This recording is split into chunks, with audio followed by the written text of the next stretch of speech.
వచ్చాక ద్రాక్షారం వేమేశ్వర స్వామి వారు, నేను కృష్ణరాజు గారు ఎన్నోసార్లు దర్శనం చేసుకున్నాము. ఆయనకి ఎంతో ఇష్టమైన దేవుడు. ప్రాంతంలో ఆయన ఎంపీగా తండ్రి అప్పుడు ఫస్ట్ టైం గెలిపించడం అందరికీ.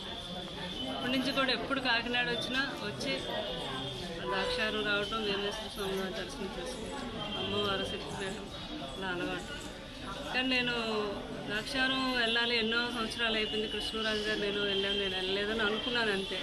కానీ అనుకోకుండా అక్కడ ఏదో కార్యక్రమం అని కాకినాడలో పిలవటం, ఇంట్లో వని సెరమనీకి రావటం, అంటే భగవంతుడు నాకు అలాగా పిలుపునిచ్చాడు అనమాట. ఏం కావాలని కోరుకున్నారు దేవుడు? అది మీ అందరికీ తెలిసిన విషయం.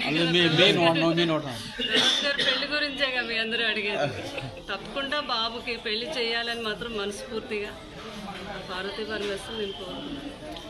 ఈ సంవత్సరం చేస్తాను ప్రభాస్ గారికి వెళ్ళాను అంటే అది శివుడు ఆజ్ఞలో ఎందుకు చేయమైనా కుట్టదు అంటారు కదా. భగవంతుడు ఆజ్ఞ ఆయన ఎప్పుడు ఏ రోజు అనుకుంటే ఆ రోజు జరుగుతుంది. తప్పకుండా ఆ శుభ సమయం వస్తుంది. అలాగే మా పిల్లలు ఆడపిల్లలు ఉన్నారు, వాళ్ళకి కూడా ఆ తండ్రి మంచి సంబంధాలు.